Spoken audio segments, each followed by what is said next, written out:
Howdy folks, and welcome to the Hillbilly Kitchen. Today we're going to be making a creamy, indulgent, no-bake milk chocolate pudding pie.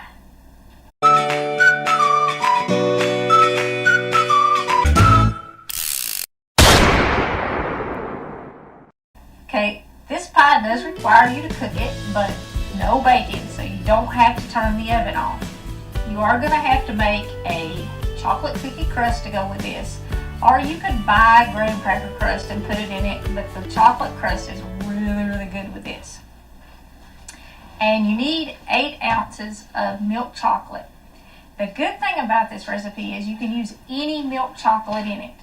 I've used Hershey Kisses because I'm doing this for Mother's Day, and I thought it would be really cute to garnish each piece of pie with a kiss. You can use milk chocolate chips. You can use your kids' leftover holiday candy from Easter or Christmas. If you're making it right now, you've probably got enough milk chocolate left around your house to make 10 of these, if you've got little kids anyway. This pie is thickened with 2 different things, not to mention the fact that the milk chocolate gets a little bit thick. So if you have problems getting a regular chocolate cream pie to thicken, this pie may be for you. It has 4 egg yolks and 6 tablespoons of cornstarch in it. So between the milk chocolate and the cornstarch and the egg yolks, there's not much chance this pie is not going to get thick enough. It also has 2 tablespoons of cocoa. This is just regular unsweetened cocoa.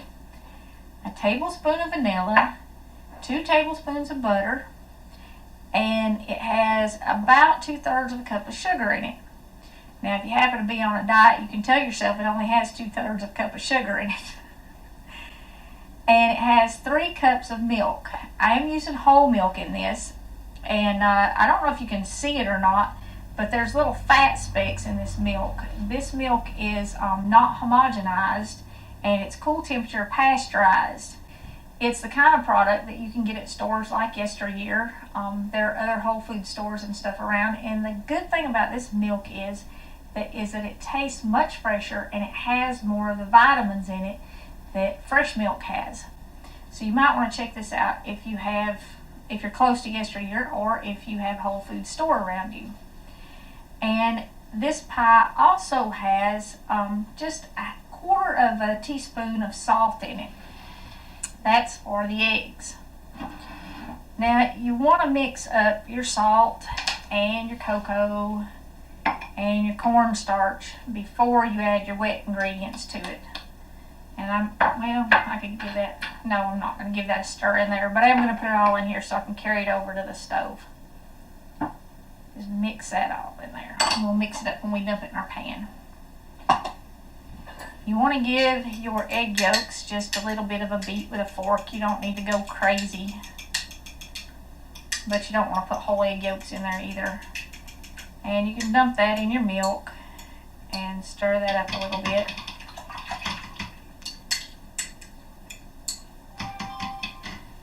Now we're going to add the vanilla and the butter and the milk chocolate after we've cooked this stuff. So we're going to take this over to the stove, and as soon as we get it turned on, we'll come back and get the rest of our ingredients. Okay, let's dump our dry ingredients in the pan first and mix them up a little bit.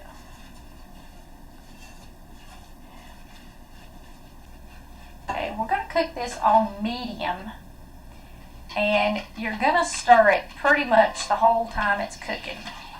You don't really want to walk away and leave it. There you can really see the fat lumps in that milk.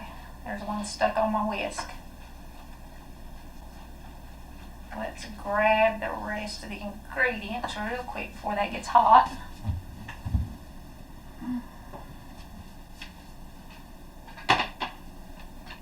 Don't worry about this if all the lumps don't mix up instantly.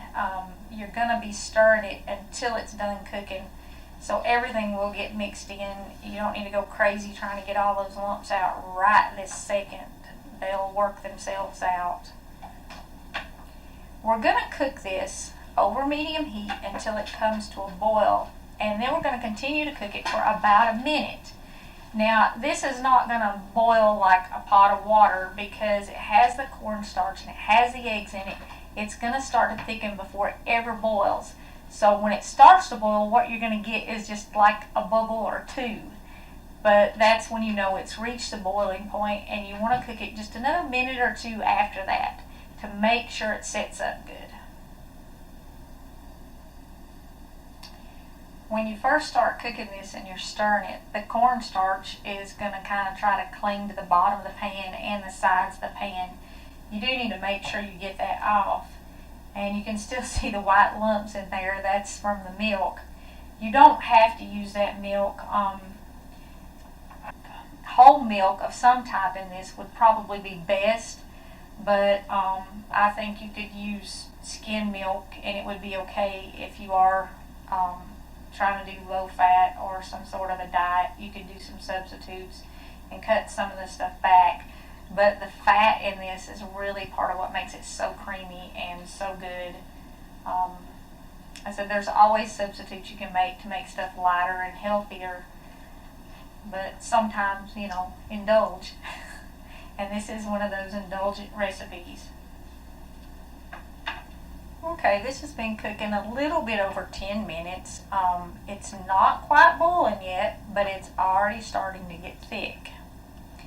So you definitely want to make sure you keep stirring it at this point. Don't leave it even for a second.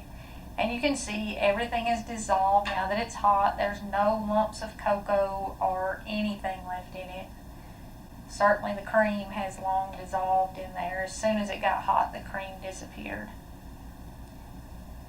You want to make sure you go all the way to the edges of your pot, because anything stuck in the edges will burn. It'll get scorched and it'll make your whole pie taste bad. Okay, the pie is actually starting to boil now, or almost starting to boil, and it looks like it's getting really lumpy. Don't panic. That's okay. I mean, it almost looks like it's turning into tapioca or something. Just keep stirring it. But you're almost there. There was a bubble. Now we're only going to go about a minute past this, and you want to stir it pretty fast at this point. You can see how thick this is getting, and everything's kind of starting to smooth out again, and it's all getting the same consistency again.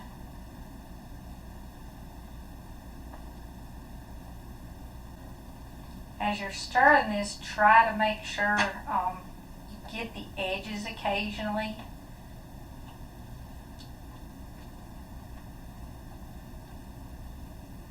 And all the sides really good. You want to get the stuff that's going up the sides back down in your pot. And even though I'm stirring pretty fast, you can occasionally see a bubble pop up there. That's what you're looking for.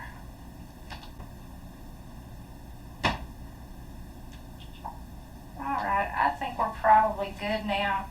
It's all about the same consistency. I don't have all those lumps in it now that look like tapioca right there when it reached the boiling point. I'm not sure why it looks like that, but every time I've ever made this, it gets those lumps in it, but then they disappear again. So don't panic when it does that. It's just the cornstarch starting to thicken, and I think it's because some of it is a little bit hotter than the rest of it, and you have to mix it all in there and get it all one temperature throughout the pot. That looks pretty good. Turn the heat off, and we'll slide it over and add our vanilla. You do want to work pretty quick here because you got to melt all that chocolate and your butter, and stir that in a little bit.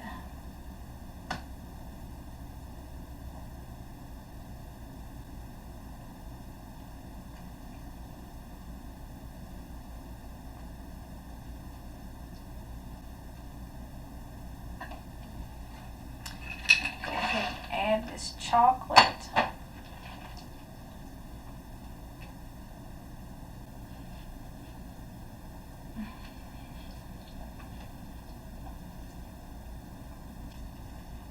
And we're going to keep stirring it until everything is melted and it's all creamy again.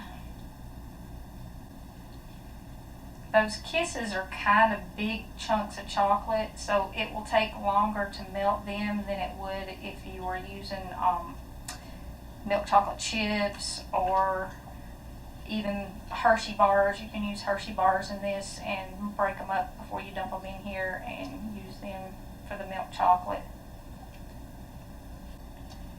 Okay, that looks pretty good. If I had used smaller pieces of chocolate, like I said, it would have been much easier to melt milk chocolate in there because milk chocolate does melt pretty fast.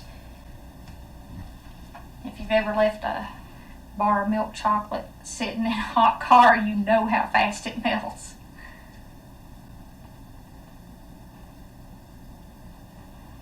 Alright, we're just going to dump this in our pie shell. And you can see that's setting up before it even comes out of the pot. So like I said, if you've had trouble getting traditional chocolate cream pies to set up, this is the recipe for you. Now, I'm going to show you one more trick here. This is a pudding pie, and it will get a very thick skin on top of it if you put it in the refrigerator like this. So, you want to take piece of plastic wrap and kind of press it down on top of the pie. Get as much air out as you can, and then put it in the refrigerator for 3 or 4 hours before you serve it. That'll give it time to finish setting up and get really nice and thick. After 3 or 4 hours, you can see here it is very thick. You can turn it on its side and it'll stay in the pie plate.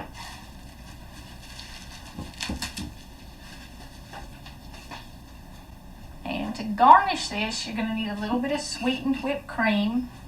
You know, you can use the bought stuff, but this is regular cream that I've sweetened and whipped. And you can put this in a piping bag and pipe it out, but I like just a little dollop on each piece. And you're going to cut this pie in 6 to 8 pieces, depending on how many people you're serving. And you can even put the whipped cream on it after you've cut it if you want to. But if you want to do a presentation where you show the whole pie, go ahead and put your whipped cream and your garnish on top. I do have a video up on how to make fresh whipped cream if you don't already know. I will link it in the description of this video, and I'll also link that chocolate cookie pie crust in the description of this video.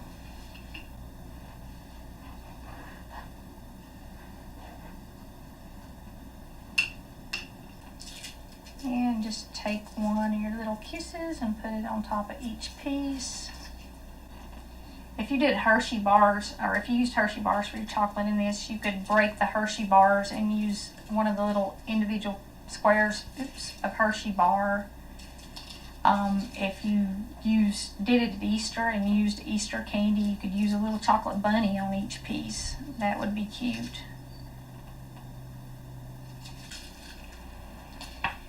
And that's all there is to decorating it. Everybody gets a kiss on each piece of pie. And I hope y'all have a very happy Mother's Day. Remember that God's first commandment with promise is honor your father and your mother. So if your mother is still living, honor her this Mother's Day. Make her a chocolate pudding pie and go have a piece with her. Sit down and talk to her for a while. Let her know you love her. And I truly think that none of us appreciate our mothers as much as we should until they're gone. And I know what I'm talking about when I say that. We really don't see how much they do for us, how much they give us, or how much they love us until we don't have them anymore. So if your mother's still with us, take the time to let her know that you love her and you appreciate her. God bless y'all. Don't forget to click like and subscribe before you leave. And until next time, remember to put God first.